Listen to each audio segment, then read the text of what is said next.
Bom, da mesma forma que no cálculo, né, quando a gente começa a olhar a terceira, a quarta, a quinta, a sétima derivada, as coisas podem perder um pouco a interpretação. O mesmo acontece quando a gente olha momentos de ordem superior de uma variável aleatória. Mas a gente tem outros dois momentos além da média e da variância que são de interesse, tá? São de bastante interesse do ponto de vista descritivo, que é a assimetria e a curtose. Tá?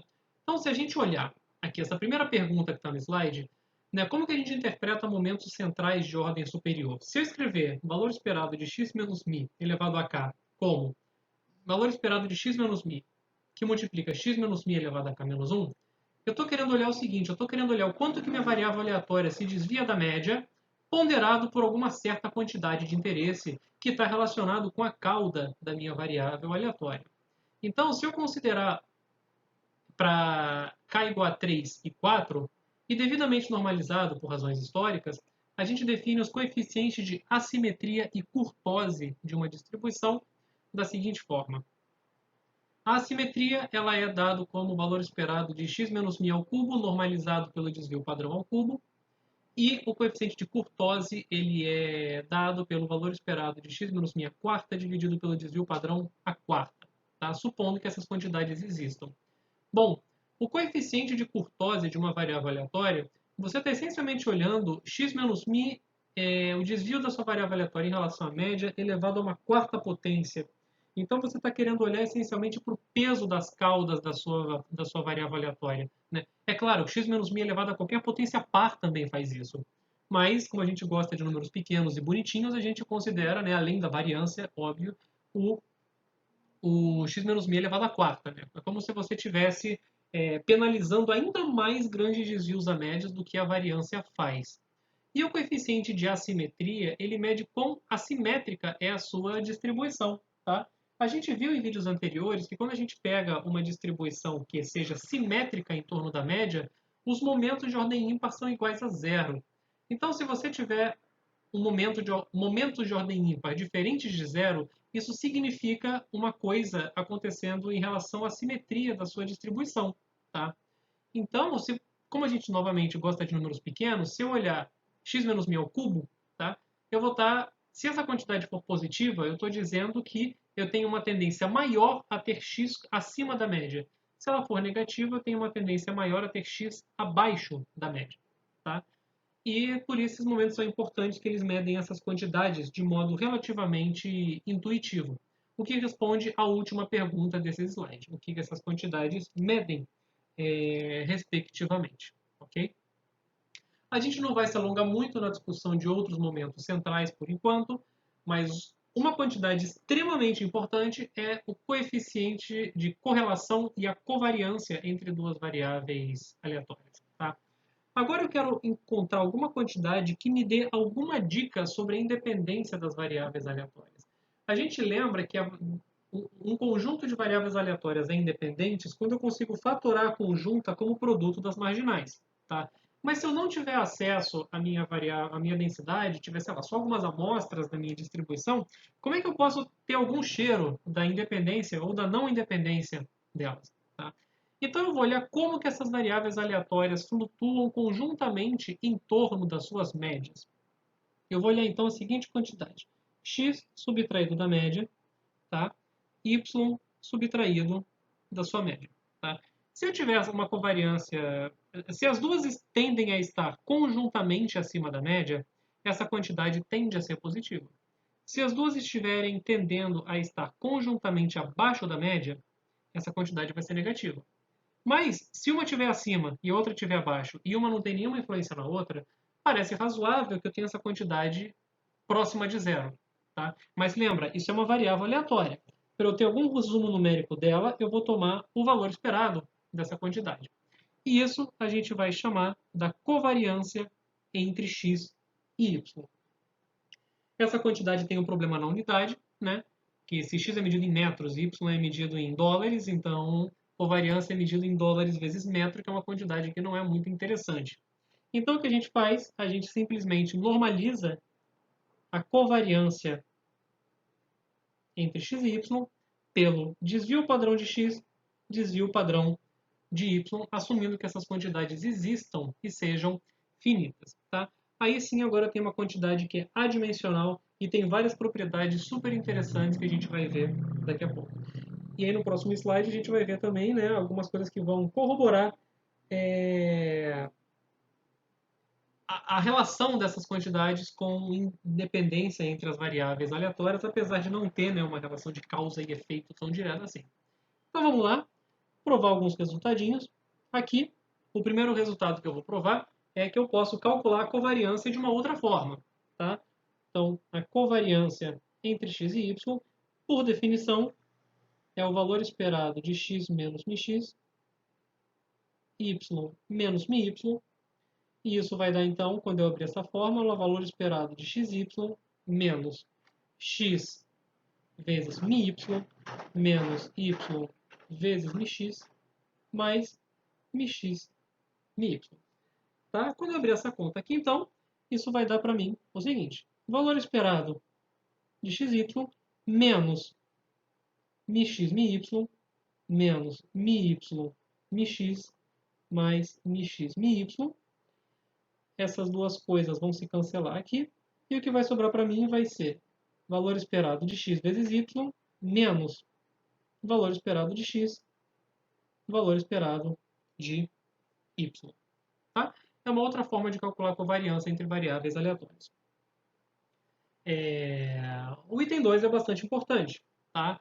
Se você tem x e y independentes, então a covariância é igual a zero. Né? É claro, e a gente usa diretamente o que está ali em cima, que a gente consegue escrever a covariância como valor esperado de xy menos valor esperado de x, valor esperado de y.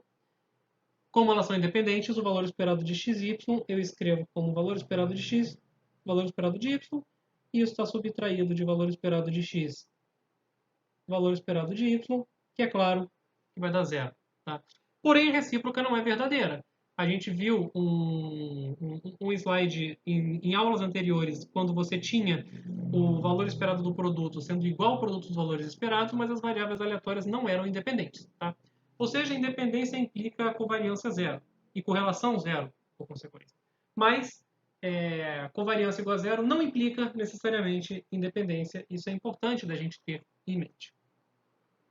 A prova do item 3 também procede por indução, e eu vou fazer aqui somente o caso n igual a 2 e deixo o restante como exercício para vocês. Então vamos lá. A variância de x1 mais x2. Agora eu quero calcular a variância de uma soma, onde não necessariamente eu saiba algo sobre a independência. Então vai entrar a covariância aí no meio da conta também. Tá? Então se eu usar, eu vou calcular a variância de x1 mais x2 da seguinte forma. Isso vai ser variância do quadrado de x1 mais x2 menos o quadrado da variância de x1 mais x2. Tá? Então isso aqui, quando eu expandir esse primeiro quadrado, vai dar valor esperado de x1 quadrado mais valor esperado de x2 quadrado mais duas vezes valor esperado de x1, x2. E quando eu abrir aqui esse segundo termo, tá? Isso vai dar a média de x1 mais a média de x2 ao quadrado, que eu vou escrever da seguinte forma. Isso vai dar valor esperado de x1 quadrado mais valor esperado de x2 ao quadrado mais duas vezes o valor esperado de x1 vezes x2. Tá? Quando a gente olhar isso daqui, o valor esperado do quadrado de x1 menos o quadrado do valor esperado de x2 é justamente a variância de x1. O valor esperado do quadrado de x2 menos o quadrado do valor esperado de x2 é a variância de x2. Tá? E valor esperado de x1, x2 menos valor esperado de x1 vezes valor esperado de x2, eu escrevi errado aqui, tá? Isso duas vezes a covariância de x1, x2. Tá? E eu deixo o restante para vocês provarem por indução. E essa fórmula fica intuitiva, né? A gente não tem que considerar, ou melhor, a gente tem que considerar a covariância entre todos os pares de variáveis, mas repara que covariância é uma quantidade simétrica, né? A covariância de x1 com x2 é igual a covariância de x2 com x1. Então, por isso que essa minha soma fica para todos os valores de i menor do que j, e tem um 2 multiplicando aqui na frente. Tá? e eu tenho que ter I estritamente menor do que J, porque I igual a J vai me dar a variância. Tá? Agora vamos fazer a prova do item 4, que é uma prova um pouquinho mais enrolada, mas ela não é muito difícil não. Vamos lá.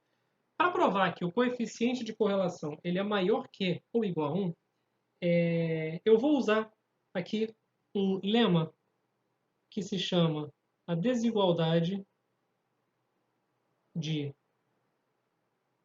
Cauchy-Schwarz-Bunyakovsky. Bunyakovsky, em geral, ele é dado pouco crédito em relação a esse resultado, mas se não me engano, o Bunyakovsky descobriu esse resultado de modo independente antes do Cauchy-Schwarz, mas vamos lá.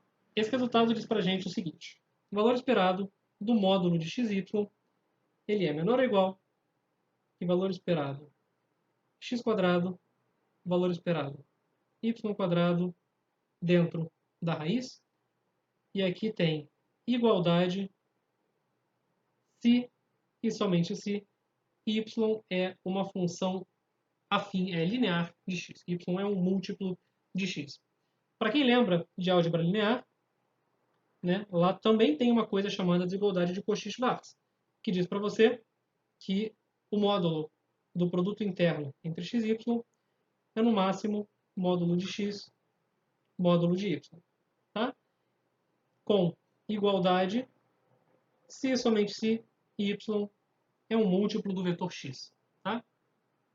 Então, essas duas desigualdades elas são essencialmente a mesma coisa em contextos diferentes e a gente vai utilizar a desigualdade de Cauchy-Schwarz-Bunyakovsky para provar o lema que a gente quer. Então, vamos olhar para quem que é o módulo de ρ de xy. Isso é o módulo da covariância de xy dividido por sigma x, sigma y. Tá? Isso daqui, então, acontece o quê? Isso é o módulo do valor esperado de x menos μx, y menos μy, dividido por sigma x, sigma y. Bom, a desigualdade de Cauchy-Schwarz-Bunyakovsky me fala alguma coisa sobre o valor esperado de um módulo. Tá? E aqui eu tenho módulo do valor esperado. Mas, felizmente, pela desigualdade de Janssen, eu posso falar que isso é menor ou igual do que o módulo, valor esperado do módulo de x menos μx, y menos μy, dividido por sigma x, sigma y.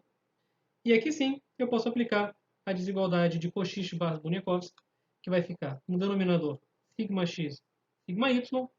Aqui em cima vai ficar raiz quadrada de quem? O valor esperado de x menos μx ao quadrado é a variância de x. O valor esperado de y menos μy ao quadrado é a variância de y. Isso é igual a 1 para a gente. Tá? Para terminar a demonstração do que a gente quer, ou melhor, isso acaba a prova do item 4. Perdão. A prova do item 5 é que o coeficiente de correlação é igual a 1 se somente se uma variável aleatória é uma função linear da outra. Tá? Bom, vamos enxergar o seguinte então. Se eu tenho o coeficiente de correlação igual a 1, né? Se eu tenho coeficiente de correlação igual a 1, eu vou ter então ρ de xy em módulo igual a 1. Isso implica que eu tenho igualdade aqui em todas as minhas contas acima. Em particular, eu tenho igualdade aqui na desigualdade de Cauchy-Schwarz-Bunyakovsky. Não esqueçamos dele. Então, como está escrito aqui em cima, tá? A igualdade se dá somente quando um termo é um múltiplo do outro. Ou seja, isso me diz que x menos μx a vezes isso é igual a y menos μy. Ou seja, y menos μy é um múltiplo de x menos μx. E isso é a mesma coisa que eu dizer que y eu escrevo como um ax mais b, não importando quem que é b. Ou seja, se o coeficiente de correlação é igual a 1, uma variável aleatória é uma função linear da outra. E eu deixo para vocês fazerem a volta, que é uma conta simples. Tá? Basta que você pegue y igual a ax mais b, substitua na fórmula de ρ de xy, tá?